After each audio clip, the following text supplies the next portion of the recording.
Is the United States falling into a recession? Or are we already there?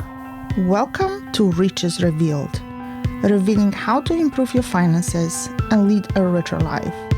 Coming to you from scruffy little city of Knoxville, Tennessee, is certified financial planner Jack Martin.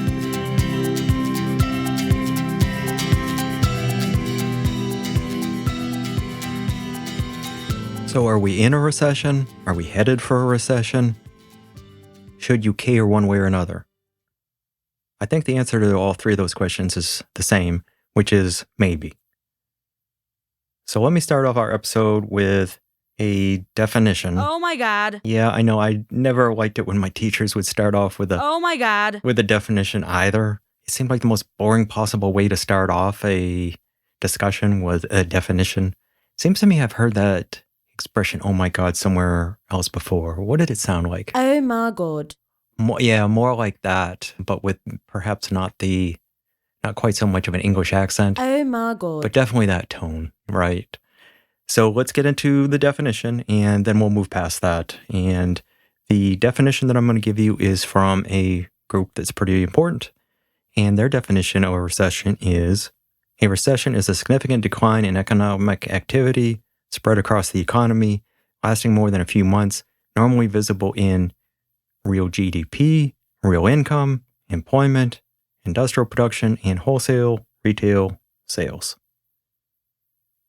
The group that I'm telling you about is called the National Bureau of Economic Research. And in that economic group, there is a committee of 8 people, and they're the ones who make the official declaration of when we are in and out of a recession. So again, their definition, the factors that they look at are real GDP, real income, employment, industrial production, and wholesale retail sales. So let's look at the factors. First one that they mention there is GDP, and as of last quarter, according to the Bureau of Economic Analysis, which is a different group, they said that GDP shrank by 1.6%.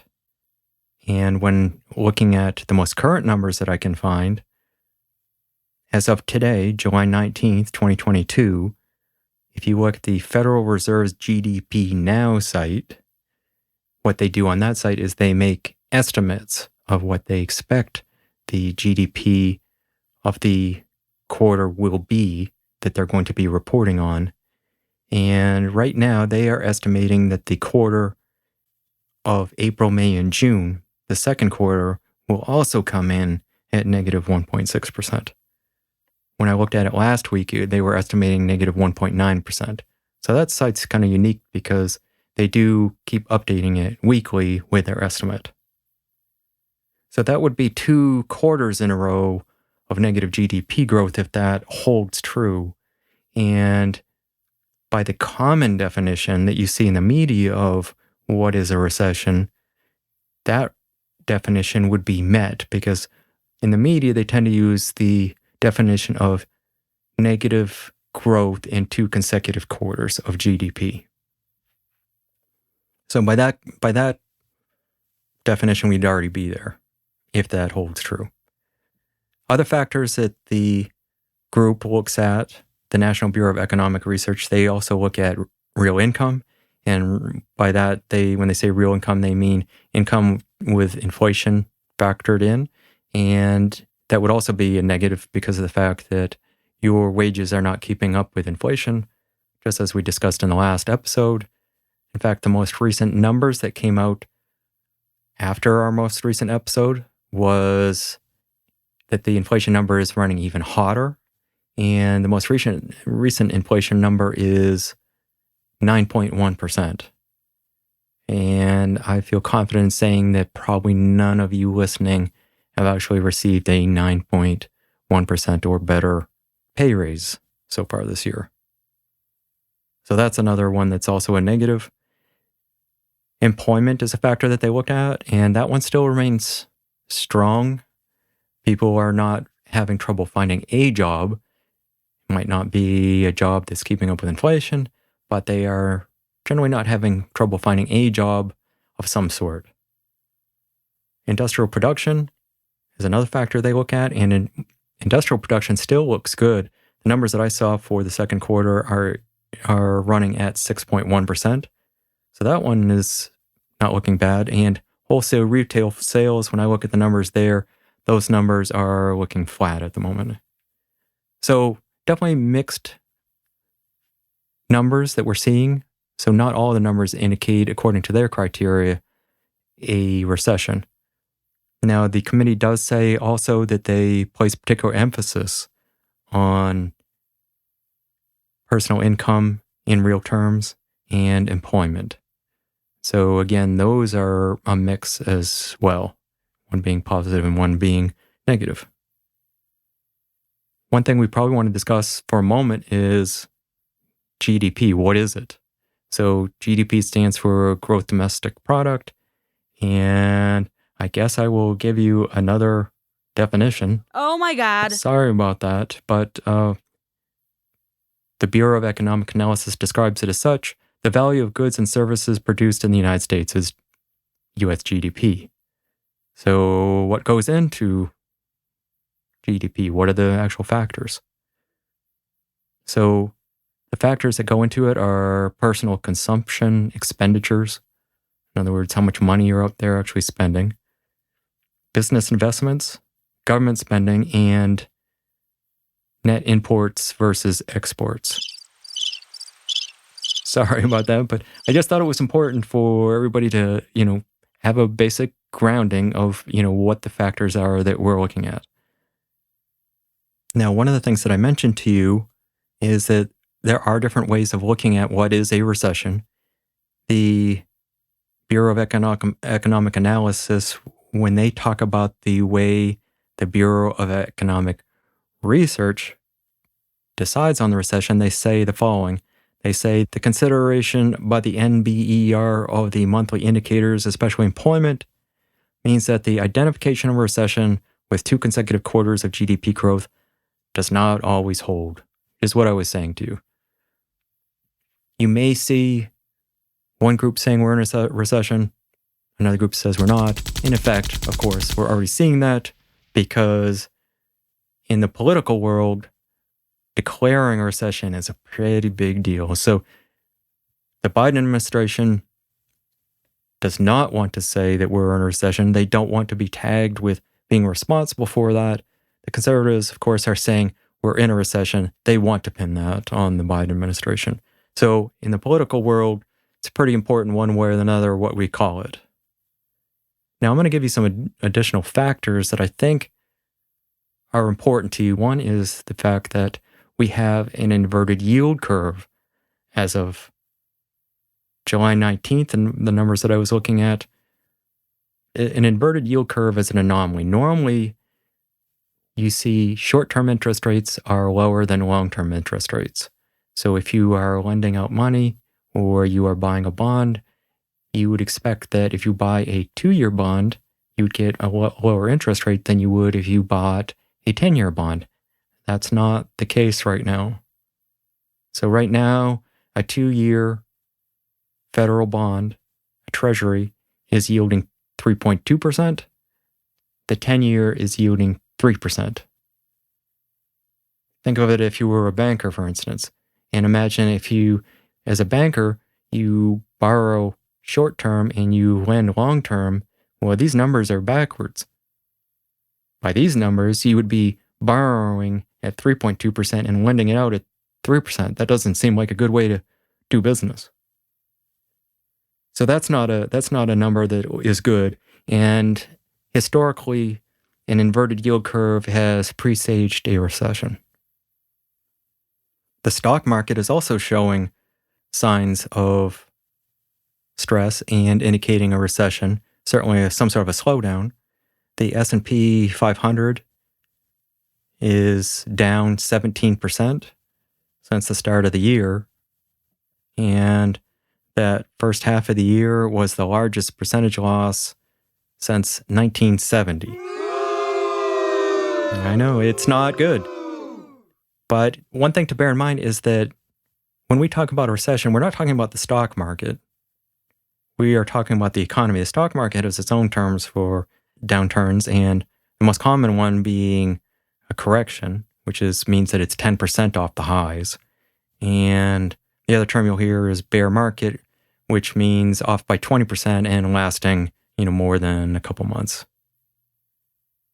Now, the timing of the announcement of a recession is probably not going to be very timely either. So from that perspective, it's also not going to be very helpful to what we call it. So there was a article by Chris Gunners at stockanalysis.com, and he said the following quote. He said, "Usually the stock market and economy have started to decline long before the recession gets announced.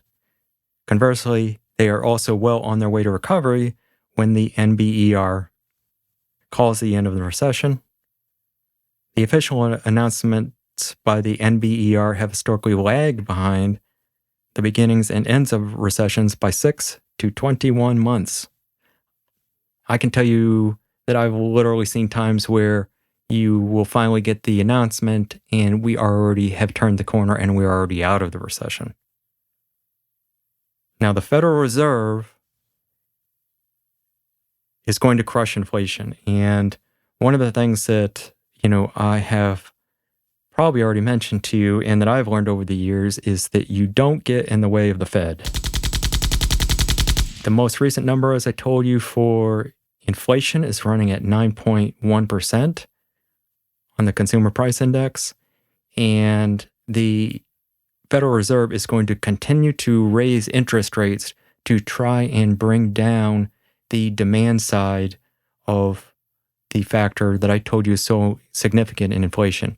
Remember in the last episode, I mentioned to you that inflation is basically when you have more demand than you do supply. So they're going to keep trying to raise interest rates to try and cut down on the demand.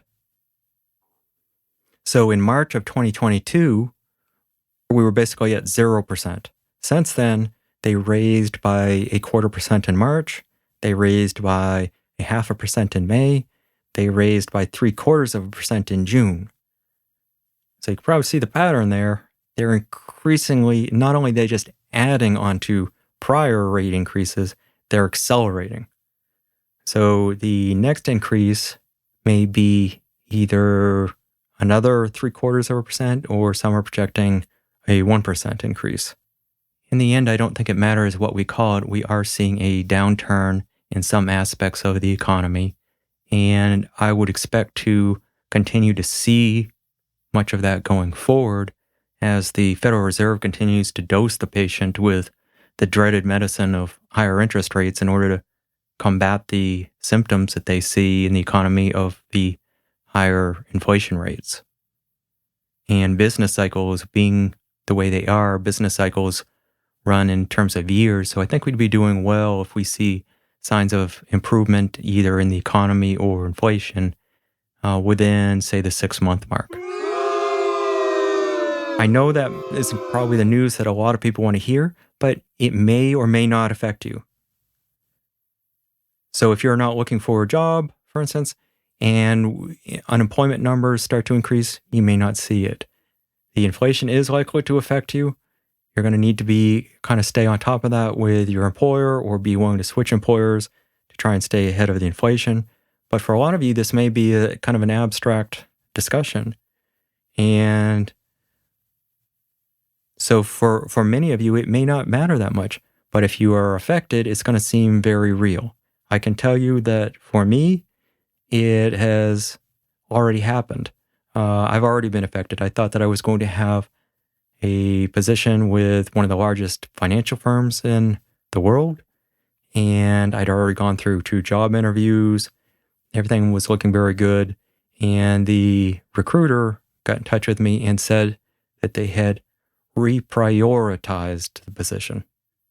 Reprioritized, apparently meaning that they're just not going to hire for it right now. So I guess my reaction to that was a little bit like, Oh my God. Yep, a little bit like that.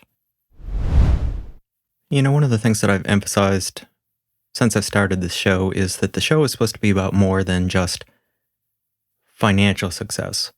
So as the intro says, it's supposed to be about leading a richer life.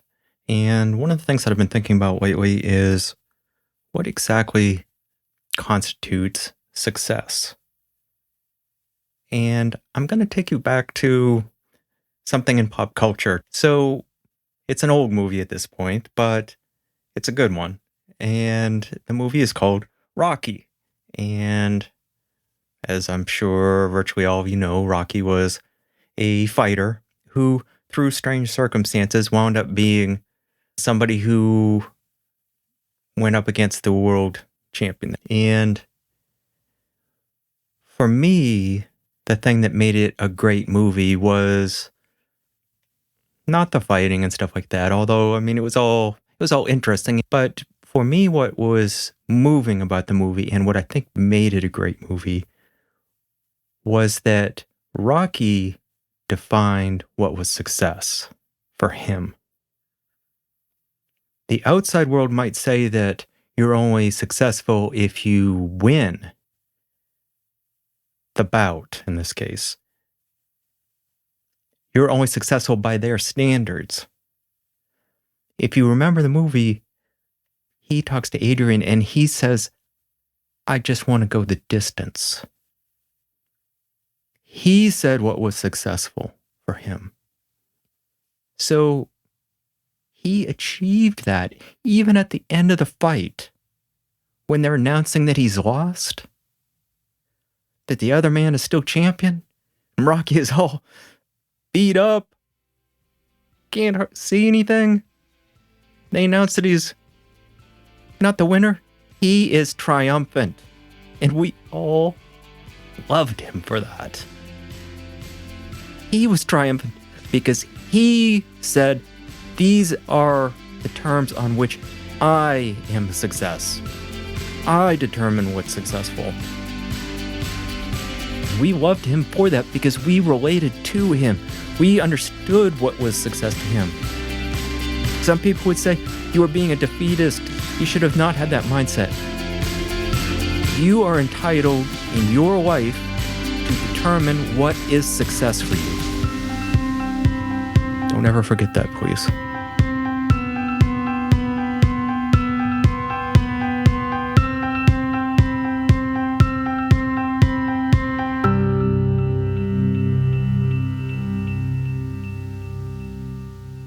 The end.